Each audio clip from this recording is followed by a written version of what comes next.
ನಮಸ್ಕಾರ ಸ್ನೇಹಿತರೆ, ನಾನು ನಿಮ್ಮ ಪ್ರೀತಿಯ Manasa. Welcome back to Manasa Darshan dairy farm YouTube channel. Friends, ಈಗಾಗಲೇ ನಾನು ನಮ್ಮ ಫಾರ್ಮಲ್ಲಿರೋ ಹಸುಗಳ ಪರಿಚಯ ಎಲ್ಲ ಮಾಡಿಕೊಟ್ಟಿದ್ದೀನಿ. ಕೊನೆಯದಾಗಿ ಲಾಸ್ಟಾಗಿ ಉಳ್ಕೊಂಡಿರೋದು ಅಂದರೆ ನಮ್ಮ ಕರು ಬಗ್ಗೆ ಪರಿಚಯ ಮಾಡಬೇಕು ಅಂತ. ಕರು ಬಗ್ಗೆ ಪರಿಚಯ ಮಾಡಬೇಕು, ಅದು ಇಂಪಾರ್ಟೆಂಟಾಗಿ. ಕರು ತಾನು ಹುಟ್ಟಿದಾಗಿಂದ ಅದು ಫಲ ನಿಲ್ಲೋವರೆಗೂ ನಾವು ಯಾವ ರೀತಿ ಮೇಂಟೈನ್ ಮಾಡಬೇಕು ಅನ್ನೋದು ಇದರಲ್ಲಿ ಮೇನ್ ವಿಷಯ. ಈ ವಿಡಿಯೋ ನೀವು ಲಾಸ್ಟ್ವರೆಗೂ ನೋಡಿ. ಇದು ಹೇಳ್ಬೇಕು ಅಂದರೆ ನಿಜವಾಗ್ಲೂ ನಿಮಗೆ ಯೂಸ್ಫುಲ್ ವಿಡಿಯೋ. ಒಂದು ಕರು ಸಾಕೋದ್ರಿಂದ ನಮಗೆ ಲಾಸ ಇಲ್ಲ ಲಾಭ ಆಗುತ್ತಾ, ಈ ರೀತಿ ನಿಮಗೆಲ್ಲ ಗೊಂದಲ ಇರುತ್ತೆ. ಅದಕ್ಕೆ ಇವತ್ತು ಒಂದು ಪೂರ್ಣ ವಿರಾಮ ಇಟ್ಟು ನಿಮಗೆ ತಿಳಿಸ್ಕೊಡ್ತೀನಿ. ಫ್ರೆಂಡ್ಸ್, ಇವಾಗ ಫಸ್ಟು ನಾವು ಬಂದ ತಕ್ಷಣ ಒಂದು ಹಸು ಕರು ಹಾಕಿದ ತಕ್ಷಣ ನಾವು ಆ ಕರುಗೆ ಅರ್ಧ ಗಂಟೆ ಒಳಗಡೆ ನಾವು ಹಾಲು ಕುಡಿಸ್ಬೇಕು, ಗಿಣ್ಣಾಲು. ಒಬ್ಬರೊಬ್ಬರು ಹೇಳ್ತಾರೆ, ಹಿಂದಿನ ಕಾಲದವರು ಸೆತ್ತೆ ಬೀಳೋವರೆಗೂ ಹಾಲು ಕುಡಿಸ್ಬಾರ್ದು, ಕರಿಲೇಬಾರ್ದು, ಸೆತ್ತೆ ಬೀಳೋವರೆಗೂ ಹಾಲು ಕರಿಯೋಂಗಿಲ್ಲ, ಆಮೇಲೆ ಹಾಲು ಕರಿಬೇಕು. ಹಾಗೇನಿಲ್ಲ. ಸೆತ್ತೆ ಬೀಳೋಕ್ಕಿಂತ ಮುಂಚೆ ಅಂದರೆ ಕರು ಹುಟ್ಟಿದ ಅರ್ಧ ಗಂಟೆ ಒಳಗಡೆ ಹಾಲು ಕರೆದು ನಾವು ಆ ಕರಿಗೆ ಹಾಲು ಕುಡಿಸ್ಬೇಕು. ಅವಾಗ ಏನಪ್ಪ ಅಂದರೆ ಆ ಗಿಣ್ಣಾಲಲ್ಲಿ ನ್ಯೂಟ್ರಿಷಿಯನ್ ಜಾಸ್ತಿ ಇರುತ್ತೆ. ಈ ನ್ಯೂಟ್ರಿಷಿಯನ್ ಜಾಸ್ತಿ ಇರೋದ್ರಿಂದ ಕರುಗೆ ರೋಗ ನಿರೋಧಕ ಶಕ್ತಿ ಹೆಚ್ಚಾಗುತ್ತೆ ಮತ್ತು ಯಾವುದೇ ರೀತಿ ಕಾಯಿಲೆ ಬೇಗ ಬರಲ್ಲ ಅದಕ್ಕೆ. ಆದ್ದರಿಂದ ಗಿಣ್ಣಾಲು ನಾವು ಕರು ಹಾಕಿದ ಅರ್ಧ ಗಂಟೆ ಒಳಗಡೆ ಆಗಿ ಕುಡಿಸ್ಬೇಕು. ನೆಕ್ಸ್ಟ್ ಏನಪ್ಪ ಅಂದರೆ ಅದಕ್ಕೆ ಕರುಳ್ಬಳ್ಳಿ ಇರುತ್ತೆ ಸ್ವಲ್ಪ. ಆ ಕರುಳ್ಬಳ್ಳಿನ ಕಟ್ ಮಾಡಬೇಕು. ಕಟ್ ಮಾಡಿ ಅದು ಆದ ತಕ್ಷಣ ಟಿಂಚರ್ ಅದ್ಬೇಕು. ಟಿಂಚರ್ ಅದಲಿಲ್ಲ ಅಂದರೆ ಏನಪ್ಪ ಆಗುತ್ತೆ ಅಂತಂದರೆ ಕಾಲು ಊತ ಬರೋದು ಮತ್ತು ಜ್ವರ ಬರೋದು, ಇನ್ಫೆಕ್ಷನ್ ಥರ ಆಗುತ್ತೆ ಅದಕ್ಕೆ ಕರುಗೆ. ಹಾಗಾಗಿ ನಾವು ಮೇನ್ ಇಂಪಾರ್ಟೆಂಟಾಗಿ ಕರುಳ್ಬಳ್ಳಿ ಕಟ್ ಮಾಡಿ ಅದಕ್ಕೆ ಫುಲ್ಲು ಟಿಂಚರ್ ಹಚ್ಚೋದ್ರಿಂದ ಅದಕ್ಕೆ ಯಾವುದೇ ರೀತಿ ಇನ್ಫೆಕ್ಷನ್ ಆಗಲ್ಲ. ಅರ್ಧ ಗಂಟೆ ಒಳಗಡೆ ಕರುಗೆ ಹಾಲು ಕೊಡ್ತೀರಲ್ವ, ಎಷ್ಟು ಹಸು ಸಂಪೂರ್ಣವಾಗಿ ಎಷ್ಟು ಕೊಟ್ಟಿರುತ್ತೋ ಆ ಹಾಲನ್ನ ಸಂಪೂರ್ಣವಾಗಿ ಕರು ಎಷ್ಟು ಕುಡಿಯುತ್ತೋ ಅಷ್ಟು ಕರುಗೆ ಕುಡಿಸ್ಬಿಡ್ರಿ.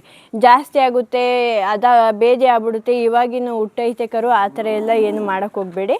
ಅದು ಕರು ಎಷ್ಟು ಹಾಲು ಕುಡಿಯುತ್ತೋ ಅಷ್ಟು ಆ ಕರುಗೆ ಫುಲ್ಲು ಹಾಲು ಕುಡಿಸ್ಬಿಡ್ರಿ. ಇದರಿಂದ ಯಾವುದೇ ರೀತಿ ತೊಂದರೆ ಆಗಲ್ಲ. ನೆಕ್ಸ್ಟು ಇದಾದಮೇಲೆ ನಾವು ಕರು ಹುಟ್ಟಿದ 7 ದಿನಕ್ಕೆ ಡಿವಾರ್ಮಿಂಗ್ ಮಾಡಬೇಕು ಕರುಗೆ. ಅಂದರೆ ಜಂತುಳಿಂದು ಸಿಗುತ್ತೆ ಮೆಡಿಕಲಲ್ಲಿ, ನಿಮಗೆಲ್ಲ ಔಷಧಿ ಇಲ್ಲ ಮತ್ತು ಟ್ಯಾಬ್ಲೆಟ್ ತಂದು ಡಿವಾರ್ಮಿಂಗ್ ಮಾಡ್ಬೋದು. ನಾವು ಕರುಗೆ ಪ್ರತಿದಿನ ಕರುಗೆ 2.5 3 ಲೀಟ್ರಷ್ಟು ಹಾಲು ಕೊಡೋದ್ರಿಂದ ಕರು ತುಂಬ ಉತ್ತಮವಾಗಿ ಬೆಳವಣಿಗೆ ಹೊಂದುತ್ತೆ. ಹಾಗೆ ನಾವು ಇವಾಗ ಪ್ರತಿದಿನ ಒಂದು ತಿಂಗಳವರೆಗೂ 2 ರಿಂದ 2.5 ಲೀಟ್ರ್ವರೆಗೂ ನಾವು ಹಾಲು 2.5 ಇಂದ 3 ಲೀಟ್ರ್ವರೆಗೂ ಹಾಲು ಕೊಡ್ತಾ ಇರ್ತೀವಿ. ಆಮೇಲೆ 25 ದಿನ ಆದಮೇಲೆ ಈ ಹಾಲು ಜೊತೆಗೆ ನಾವು ಇದಕ್ಕೆ ಕರುಗೆ ಸ್ವಲ್ಪ ಫೀಡು ಸಹ ಜೊತೆಗೆ ಸ್ಟಾರ್ಟ್ ಮಾಡಬೇಕು. ಮತ್ತು ನಾವು ಇವಾಗ ಫೀಡ್ ಸ್ಟಾರ್ಟ್ ಮಾಡಿರ್ತೀವಲ್ವ, ಅದ್ರ ಜೊತೆಗೆ ಸ್ವಲ್ಪ ನೀರನ್ನು ಕೊಡಬೇಕು. ಅಂದರೆ ಅದು ಕುಡಿಯೋವಷ್ಟು, ಅದಕ್ಕೆ ಗೊತ್ತಿರುತ್ತೆ ತನ್ನ ಕೆಪಾಸಿಟಿ ಎಷ್ಟು ಅಂತೇಳಿ, ಅದರಿಂದ ಅದು ಕುಡಿಯೋವಷ್ಟೇ ನೀರು ಕೊಡಬೇಕು. ಹೊಟ್ಟೆ ಹಾಕೊಂಬಿಡುತ್ತೆ, ಉಬ್ಬರ ಆಗ್ಬಿಡುತ್ತೆ, ಅದೆಲ್ಲ ಏನು ಪ್ರಾಬ್ಲಮ್ ಆಗೋಲ್ಲ. ನೀವು ಕರೆಕ್ಟಾಗಿ ಫೀಡು ಮತ್ತು ಹಾಲು ಕೊಡ್ಕೊಂಬಂದರೆ ಅದರಿಂದ ಯಾವುದೇ ರೀತಿ ಹೊಟ್ಟೆ ಹಾಕೊಳ್ಳೋದಾಗಲಿ ಆಗಲ್ಲ. ಫೀಡ್ ಕೊಡಬೇಕು, ಹಾಲು ಕೊಡಬೇಕು, ನೀರು ಕೊಡಬೇಕು. ಫೀಡನ್ನ ನೀವು ಸ್ವಲ್ಪ ನೀರೊಳಗಡೆ ಎಲ್ಲ ನೆನೆಸೆಲ್ಲ ಕೊಡೋಕೆ ಹೋಗ್ಬೇಡ್ರಿ, ಡ್ರೈ ಆಗಿ ಸಪ್ರೇಟಾಗಿ ಕೊಡಿ. ಅದರಿಂದ ಏನೂ ತೊಂದರೆ ಆಗಲ್ಲ. ಅದೆಷ್ಟು ತಿನ್ನುತ್ತೋ ಅಷ್ಟು ನಾವು ಅದಕ್ಕೆ ಫೀಡ್ ಕೊಡೋಕ್ಕೆ ಸ್ಟಾರ್ಟ್ ಮಾಡಬೇಕು. ಒಂದು ಇಂಪಾರ್ಟೆಂಟ್ ಥಿಂಗ್ ಏನಪ್ಪ ಅಂತ ಅಂದರೆ, ನಾವಿವಾಗ ಫೀಡ್ ಕೊಡ್ತಾ ಇರ್ತೀವಲ್ಲ, ಅದ್ರ ಜೊತೆಗೆ ಮಿನರಲ್ ಮಿಕ್ಸ್ಚರ್ ತುಂಬಾ ಇಂಪಾರ್ಟೆಂಟ್. ಅದಕ್ಕೆ ಫೀಡ್ ಜೊತೆಗೆ ಮಿನರಲ್ ಮಿಕ್ಸ್ಚರ್ ಸಹ ಸ್ಟಾರ್ಟ್ ಮಾಡ್ಕೊಂಡಿರಬೇಕು. ಇದೇ ರೀತಿ ನಾವು 3 ತಿಂಗಳವರೆಗೂ ಕರುಗೆ ಹಾಲು ಕೊಡ್ತಾ ಹೋಗಬೇಕು. ಅಂದರೆ ಈಗ 3 ತಿಂಗಳು ಆಗಿರುತ್ತೆ, ಅಲ್ಲಿವರೆಗೂ ನಾವು ಹಾಲು ಕೊಟ್ಟಿರ್ತೀವಿ. ಅದಾದಮೇಲೆ ಯಾವ ರೀತಿ ಒಂದೇ ಸಲ ನಾವು ಹಾಲು ನಿಲ್ಲಿಸಬಾರ್ದು. ಒಂದು ಟೈಮ್ಗೆ 2.5 ಲೀಟ್ರ್ ಕೊಡ್ತಾ ಇರ್ತೀವಿ, 2 ಲೀಟ್ರು, ಆಮೇಲೆ 1 ಲೀಟ್ರು, 1.5 ಲೀಟ್ರು, ಈ ಥರ ಸ್ವಲ್ಪನೇ ಕಡಿಮೆ ಮಾಡ್ತಾ ಹಾಲನ್ನ ಫುಲ್ಲು ನಿಲ್ಲಿಸಾಕಿ ಮೇವು ಮತ್ತು ಫೀಡನ್ನ ಜಾಸ್ತಿ ಮಾಡ್ಕೋಬೇಕು. ಇದರಿಂದ ಹಸು ಹೊಟ್ಟೆ ಹಾಕೊಳ್ಳೋದಾಗಲಿ, ಹುಷಾರಿಲ್ದರೆ ಆಗೋದಾಗಲಿ, ಇಲ್ಲ ವೀಕ್ ಆಗೋದಾಗಲಿ, ಈ ಥರ ಸಮಸ್ಯೆ ಖಂಡಿತ ಬರೋದಿಲ್ಲ. ನೆಕ್ಸ್ಟ್ ಏನಪ್ಪ ಅಂತಂದರೆ, ಈ ಕರುಗಳಿಗೆ 3 ತಿಂಗಳಿಗೊಂದ್ಸಲ ನಾವು ಡಿವಾರ್ಮಿಂಗ್ ಮಾಡಬೇಕು. ಈಗ 3 ತಿಂಗಳಿಗೊಂದ್ಸಲ ಡಿವಾರ್ಮಿಂಗ್ ಮಾಡ್ತಾಯಿದ್ದೀವಿ ಅಂತಂದರೆ, ಡಿವಾರ್ಮಿಂಗ್ ಅಂದರೆ ನಿಮಗೆ ಗೊತ್ತೇ ಇರುತ್ತೆ, ಜಂತುಹುಳು ನಿವಾರಣೆ ಅಂತ.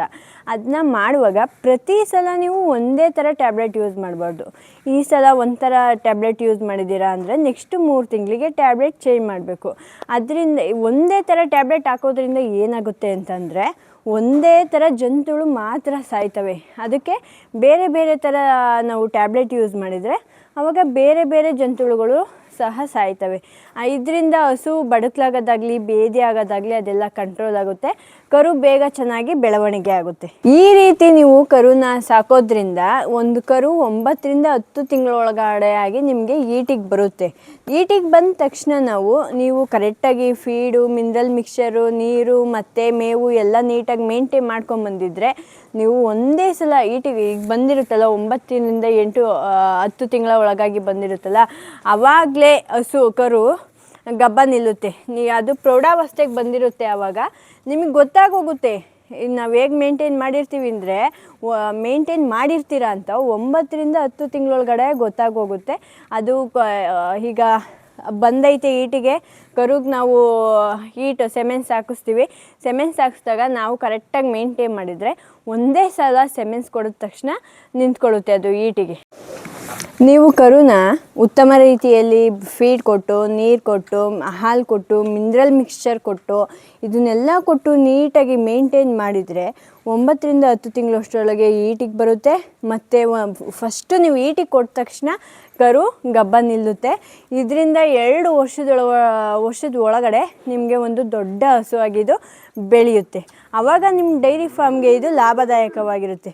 ನಿಮ್ಗೆ ಅನಿಸುತ್ತೆ ಒಂದು ಸಲ ನಾವು ದಿನಕ್ಕೆ 2 ಸಲ ಹಾಲು ಕೊಡ್ತೀವಿ, ಫೀಡ್ ಕೊಡ್ತೀವಿ, ಮೇವು ಕೊಡ್ತೀವಿ, ಮಿನರಲ್ ಮಿಕ್ಸ್ಚರ್ ಹಾಕ್ತೀವಿ, ಈ ಕರು ನಾವು ವರ್ಷ ಪೂರ್ತಿ ಸಾಕೋದಾ? ಇದ್ರ ಬದಲಿಗೆ ನಾವು ಹಸುನೇ ತಗೊಂಬಿಡ್ಬೋದಲ್ಲ. ಅದೊಂದು ಪಡ್ಡೆ ತಂದರೆ ಇವಾಗ ಕರು ಹಾಕಿದ ತಕ್ಷಣ ನಮಗೆ ಮಿಲ್ಕಿಂಗ್ ಸ್ಟಾರ್ಟ್ ಆಗುತ್ತೆ, ನಾವು ಅದರಿಂದ ಬಂಡವಾಳ ಮಾಡ್ಕೋಬೋದು ಅಂತ ಎಲ್ಲ ಯೋಚನೆ ಮಾಡ್ತೀರ. ಆದರೆ ನಾವು ನಮ್ಮ ಫಾರ್ಮಲ್ಲೇ ಒಂದು ಉತ್ತಮ ರೀತಿಯ, ಇವಾಗೆಲ್ಲ ನಿಮಗೆ ಗೊತ್ತೇ ಇರುತ್ತೆ ABS ಸೆಮೆನ್ಸ್ ಅಂತ 6 ಸೆಮೆನ್ ಬಂದೈತೆ. ಅದು ಒಂದು ಸೆಮೆನ್ಸ್ ಹಾಕ್ಸಿದ್ರೆ ಹೆಣ್ಣು ಕರುನೇ ಹಾಕುತ್ತೆ ಅಂತ ಇದ್ರ ಬಗ್ಗೆ ಎಲ್ಲ ಗೊತ್ತಿರುತ್ತೆ. ಒಂದು ನಿಮ್ಮ ಫಾರ್ಮ್ನಲ್ಲಿ ಉತ್ತಮವಾದ ಒಂದು ಹಸುಗೆ ನಾವು ಒಂದು 6 ಸೆಮೆನ್ ಕೊಡಿಸಿದ್ರೆ ಅದರಿಂದ ಇವಾಗ ನಿಮಗೆ ಗೊತ್ತಿರುತ್ತೆ ನಿಮ್ಮ ಫಾರ್ಮಲ್ಲಿರೋ ಹಸು ಎಷ್ಟು ಲೀಟ್ರ್ ಹಾಲು ಕೊಡುತ್ತೆ ಅಂತ. ಅದು 15 ಲೀಟ್ರ್ ಹಾಲು ಕೊಡ್ತಿದ್ರೆ ನೆಕ್ಸ್ಟು ಅದ್ರ ಮಗು ಅದಕ್ಕಿಂತ ಜಾಸ್ತಿ ಹಾಲೇ ಕೊಡ್ತದೆ. ಹಾಗಾಗಿ ನಿಮಗೆ ನಾವು ಸಾಕೋ ಕರೋದ್ರ ಮೇಲೆ ನಮಗೆ ನಂಬಿಕೆ ಇರುತ್ತೆ, ಇದು ಇಷ್ಟೇ ಹಾಲಿದೆ, ಇಷ್ಟೇ ಕೆಪಾಸಿಟಿ ಇದೆ ಇದು ಮಿಲ್ಕಿಂಗಿಗೆ ಅಂತೇಳಿ. ಆದರೆ ನೀವು ಹೊರಗಡೆಯಿಂದ ಪಡ್ಡೆ ತತ್ತೀರ, ಅವರು ಹೇಗೆ ಸಾಕಿರ್ತಾರೆ ಅಂತ ನಿಮಗೆ ಗೊತ್ತಿರಲ್ಲ, ಅದು ಮಿಲ್ಕಿಂಗ್ ಎಷ್ಟು ಬರುತ್ತೆ ಅಂತ ನಿಮಗೆ ಗೊತ್ತಿರಲ್ಲ, ಅದ್ರ ಮೇಲೆ ನಂಬಿಕೆ ಇರಲ್ಲ. ಆಮೇಲೆ ನಾವು ನೀಟಾಗಿ ನ್ಯೂಟ್ರಿಷಿಯನ್ ಫುಡ್ ಹಾಕಿ ಸಾಕ್ತಾ ಹೋದರೆ ಅದಕ್ಕೆ ಮಿಲ್ಕ್ ಫೀವರ್ ಆಗ್ಬೋದು, ಕಲ್ಬಾವಾಗೋದು, ತುಂಬ ಏನೇನೋ ಕೆಲವೊಂದು ಪ್ರಾಬ್ಲಮ್ ಸ್ಟಾರ್ಟ್ ಆಗಿಬಿಡುತ್ತೆ. ಅದ್ರ ಬದಲಾಗಿ ನೀವು ನಮ್ಮ ಫಾರ್ಮಲ್ಲೇ ಉತ್ತಮ ರೀತಿಯಲ್ಲಿ 6 ಸೆಮೆನ್ ಕೊಡಿಸಿ ಅದನ್ನು ಚೆನ್ನಾಗಿ ಎಲ್ಲ ನ್ಯೂಟ್ರಿಷಿಯನ್ ಫುಡ್ ಕೊಟ್ಟು ಮೇವು ಕೊಟ್ಟು ಸಾಕೋದ್ರಿಂದ ನಮ್ಗೆ ಅದ್ರ ಮೇಲೆ ನಂಬಿಕೆ ಇರುತ್ತೆ. ಇಲ್ಲ ಅಂದರೆ ನಮಗೆ ಕರು ಗಬ್ಬ ಆಗೈತೆ, ಇವಾಗ ನಾವು ಹಾಲು ಕರಿಯಲ್ಲ ಮಾಡ್ತೀವಿ ಅಂದರೆ ಉತ್ತಮವಾದ ಬೆಲೆಗೂ ಹೋಗುತ್ತೆ. ನಿಮ್ಗೆ ಅವಾಗ ಡೈರಿ ಫಾರ್ಮಿಂಗ್ ಲಾಸ್ ಆಗಲ್ಲ ಕರು ಸಾಕೋದ್ರಿಂದ. ಇವಾಗ ನೀವೇನಾದರೂ ಹಸುಗೆ ಬಂಡವಾಳ ಹಾಕ್ತಾ ಹೋಗ್ತೀರಾ ಅಂದ್ಕೊಳ್ಳಿ. ಹಸುಗೆ ಬಂಡವಾಳ ಹಾಕೋದ್ರಿಂದ ಇವಾಗ ಉದಾಹರಣೆಗೆ ನೀವೊಂದು ಚೀಟಿ ಎತ್ತೋ ಇಲ್ಲ EMI ಲೋನೋ ಯಾವುದೋ ಒಂದು ತಗೊಂಡು ಹಸುಗೆ ಬಂಡವಾಳ ಹಾಕಿ ಹಸು ತಂದು ಕಟ್ತೀರ. ನಾವು ಈಗ ಬಂಡವಾಳ ಹಾಕಿರೋದನ್ನೇ ಅದರಿಂದ ಅದೇ ಬಂಡವಾಳ ವಾಪಸ್ ತಗೊಳ್ಳೋಕ್ಕೆ 2 ಕರಾವಾದರೂ ಬೇಕೇ ಬೇಕು. ಅದರಿಂದ ನಮಗೆ ಕರು ಚಿಕ್ಕದ್ರಿಂದ ನಮಗೆ ಇದು ಒಂಥರ ಡೈಲಿ ಸೇವಿಂಗ್ಸ್ ಥರ. ಇವಾಗ ನೀವು ಒಂದೇ ಸಲ ಇನ್ವೆಸ್ಟ್ ಮಾಡಿ ತಗೊಳ್ಳೋ ಅಂಥ ಅವಶ್ಯಕತೆ ಇಲ್ಲ, ಸೇವಿಂಗ್ಸ್ ಇದ್ದಂಗೆ. ಹಸುಗಳ ಜೊತೆ ಇದು ಒಂದು ಬೆಳ್ಕೊಳ್ಳುತ್ತೆ ಅಲ್ವಾ, ಅದ್ರ ಮೇಲೆ ನಮಗೆ ನಂಬಿಕೆ ಇರಲ್ಲ. ತಂದಿರೋ ಹಸು ಮೇಲೆ ಎಷ್ಟು ಹಾಲು ಕೊಡುತ್ತೆ ಅಂತ ನಮಗೆ ಗೊತ್ತಿರಲ್ಲ. ಆದರೆ ಇದಾದರೆ ನಮಗೆ ನಂಬಿಕೆ ಇರುತ್ತೆ, ಉತ್ತಮವಾದ ರೀತಿಯಲ್ಲಿ ಬೆಳವಣಿಗೆನೂ ಇರುತ್ತೆ. ನಾವು ಸಾಕಿರೋ ಹಸು ನಮಗೆ ಅದ್ರ ಮೇಲೆ ಟ್ರಸ್ಟ್ ಜಾಸ್ತಿ ಇರುತ್ತೆ, ಎಕ್ಸ್ಪೆಕ್ಟೇಷನ್ ಜಾಸ್ತಿ ಇರುತ್ತೆ, ಇಷ್ಟು ಹಾಲು ಕೊಡುತ್ತೆ ಅನ್ನೋದು ನಂಬಿಕೆ ಇರುತ್ತೆ. ಹಾಗಾಗಿ ನೀವು ಕರು ಸಾಕ್ತಲೇ ಅಂದರೆ ಇವಾಗ ನಿಮಗೇನು ಯೋಚನೆ ಬೇಡ, ಮಾಮೂಲಿ ಸೆಮೆನ್ಸ್ ಕೊಡ್ಸೋದು ಬಿಡಿ. ನೀಟಾಗಿ ನೀವು ಮಿನರಲ್ ಮಿಕ್ಸ್ಚರ್, ಹಸುಗಳಿಗೂ ಅಷ್ಟೇ ಮಿನರಲ್ ಮಿಕ್ಸ್ಚರ್ ಹಾಕಿ ಮೇವು ಕೊಟ್ಟು ನೀರು ಕೊಟ್ಟು ನೀಟಾಗಿ ಮೇಂಟೈನ್ ಮಾಡಿದರೆ ಒಂದು ಸಲಗ ಈಟಿಗೆ ನಿಂತ್ಕೊಳ್ಳುತ್ತೆ. ಹಾಗಾಗಿ 6 ಸೆಮೆನ್ಸ್ ಹಾಕಿಸಿ ಒಳ್ಳೊಳ್ಳೆ ಕರುಗಳಿಗೆ ಅವು ಹಾಕೋದ್ರಿಂದ ನೆಕ್ಸ್ಟು ಅದೇ ಅಂದರೆ ಜನ್ರೇಷನ್ ಹೋಯ್ತಾ ಅದರಲ್ಲೇ ಒಳ್ಳೆ ಕ್ವಾಲಿಟಿ ಅಂದರೆ ಮಿಲ್ಕಿಂಗ್ ಕೆಪಾಸಿಟಿ ಜಾಸ್ತಿ ಇರೋ ಹಸುಗಳು ನಮಗೆ ಸಿಗ್ತವೆ. ಹಾಗಾಗಿ ಕರು ಸಾಕಿ ಅಂತಲೇ ನಾನು ಸಜೆಷನ್ ಮಾಡೋದು. ಹಸು ತರಬಹುದು, ಅದೇ ರೀತಿ ನಾವು ಇದನ್ನು ಸೇವಿಂಗ್ಸ್ ಥರ ಕರು ಸಾಕೋದ್ರಿಂದ ನಮಗೆ ಯೂಸ್ಫುಲ್ ಆಗುತ್ತೆ. ನೆಕ್ಸ್ಟು ಲಾಸ್ಟ್ ಟಾಪಿಕ್ ಏನಪ್ಪ ಅಂದರೆ ಇವಳ ಹೆಸರು ಗೌರಿ. ಅದು ನೆಕ್ಸ್ಟು ಆ ಕಡೆ ಇರೋ ಕರು ಇವಾಗ ಕರು ಹಾಕಿದೆ ನೋಡಿ. ಇದು ನಮ್ಮದು. ಇದಕ್ಕೆ ಎಷ್ಟು ತಿಂಗಳಾಗೈತಪ್ಪ ಅಂತಂದರೆ ಇದು ಹೆಸರು ಗೌರಿ ಅಂತ ನಾನು ಇಟ್ಟಿರೋ ಹೆಸರು. ಇವಳಿಗಾಗಲೇ 8 ತಿಂಗಳಾಗೈತೆ. ತುಂಬ ಚೆನ್ನಾಗಿ ಬೆಳವಣಿಗೆ ಬಂದೈತಿ. ಇದಕ್ಕೊಂದು ಪ್ರಾಬ್ಲಮ್ ಏನಪ್ಪ ಅಂದರೆ ಹೊರಗಡೆ ಬಟ್ಟೆ ಕವರ್ ಎಲ್ಲ ತಿನ್ನೋದು. ಆವಾಗಿಂದ ಸ್ವಲ್ಪ ಇವಾಗ ಕ್ವಾರಂಟೈನ್ ಮಾಡಿಬಿಟ್ಟಿದ್ದೀವಿ, ಆಚೆನೇ ಬಿಡೋಲ್ಲ. ಇವಾಗ ಚೆನ್ನಾಗಿದ್ದಾಳೆ. ಇವಳ ಹೆಸರು ಗೌರಿ. ನೋಡಿ, ನೀವೇ ನೋಡ್ತಾ ಇರ್ಬೋದು. ನಾವು ಇದ್ರ ಮೇಲೆ ಟ್ರಸ್ಟ್ ನಂಬಿಕೆ ಇಟ್ಟಿರೋದ್ರಿಂದ ಇದ್ರ ಅಮ್ಮ ಬಂದು 16 ಲೀಟ್ರ್ ಕೊಡ್ತಾಳೆ ಒಂದು ಟೈಮ್ಗೆ. ನಮ್ಗೆ ಇದ್ರ ಮೇಲೆ ನಂಬಿಕೆ ಐತೆ. 16 ಲೀಟ್ರಿಗಿಂತ ಜಾಸ್ತಿ ಒಂದು ಟೈಮ್ಗೆ ಕೊಡ್ತಾಳೆ ಅಂತ. ಪಡ್ಡೆ ಆದರೂ ಸಮೇತ ಹಸು ಚೆನ್ನಾಗಿ, ಅವರಮ್ಮ ಚೆನ್ನಾಗಿದ್ದರೆ ಕರು ಅದು ಹೀಲ್ಡು ಚೆನ್ನಾಗೇ ಇರುತ್ತೆ. ಒಂದು ಸಲ ನೀವು ಬೇಕಾದರೆ ಹೇಳ್ತಾರಲ್ಲ, ಹೈನುಗಾರಿಕೆಯಲ್ಲಿ ಮೊದಲನೇದಾಗಿ ತಾಳ್ಮೆ ಇರಬೇಕು. ಯಾವುದಕ್ಕಾದರೂ ಅಷ್ಟೇ ತಾಳ್ಮೆ ಇರಬೇಕು. ನೀವು ತಾಳ್ಮೆಯಿಂದ ಮಾಡಿ ನೋಡಿ. ನಿಮಗೆ ಏನು ಅನಿಸುತ್ತೆ ಅಂತಂದರೆ, ಇಲ್ಲಾಂದರೆ ನಾನು ವಿಡಿಯೋ ನೋಡ್ತಾ ಇರೋರು ನಿಮ್ಗೇನು ಅನಿಸುತ್ತೆ ಅಂತ ಕಮೆಂಟ್ ಮಾಡಿ. ನೋಡಿ ಫ್ರೆಂಡ್ಸ್, ನಾನು ಹಳೆ ವಿಡಿಯೋದಲ್ಲಿ ಪರಿಚಯ ಮಾಡಿಕೊಟ್ಟಿದ್ದೆ ಇವಳನ್ನ, ಭದ್ರೆ ಅಂತೇಳಿ. ಇವಳು 10 ತಿಂಗಳಿಗೆ ಈಟಿಗೆ ತಗೊಂಡು, ಒಂದೇ ಸಲ ನಾವು ಕೊಡಿಸಿರೋದು ಸೆಮೆನಿತ್ಗೆ, ಒಂದೇ ಸಲಿಗೆ ಇದು ಈಟಿಗೆ ತಗೊಂಡು 2 ವರ್ಷದೊಳಗಡೆ ಇದು ಕರು ಹಾಕಿದೆ. ನೋಡ್ಬೋದು ನೀವು. ಇದಕ್ಕಿನ್ನೂ ಸ್ವಲ್ಪ ತೋರಿಸಿ, ಅಲ್ಲೂ ಆಗಿಲ್ಲ ಇನ್ನೂ. ಕಾಣಿಸ್ತಾ ನೋಡ್ಬೋದು ನೀವು. ನೋಡಿದ್ರಲ್ಲ, ಇದು ಅಲ್ಲೂ ಆಗಿಲ್ಲ ಇನ್ನೂ.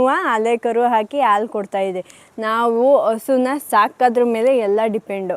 ಎಲ್ಲದಕ್ಕೂ ಹೆದರ್ಕೋಬೇಡಿ, ಏನೂ ಆಗಲ್ಲ, ಎಲ್ಲ ಒಳ್ಳೆಯದಾಗುತ್ತೆ. ನಾವು ಮಾಡಬೇಕು, ಮುನ್ನುಗ್ಗಿ ಮಾಡಬೇಕು, ತಾಳ್ಮೆ ಇರಬೇಕು. ನಾನು ಹೊಸ ಕಟ್ಬಿಟ್ಟೆ, ಬರಲೇ ಇಲ್ಲ ಬಂಡವಾಳ ಅಂತೆಲ್ಲ ಯೋಚನೆ ಮಾಡ್ಕೋಬೇಡ್ರಿ. ಸ್ವಲ್ಪ ಎಲ್ಲದಕ್ಕೂ ಕಾಯುವಿಕೆ, ಅದಕ್ಕೆ ಅಂದರೆ ಒಂದು ಮಾರ್ಗ.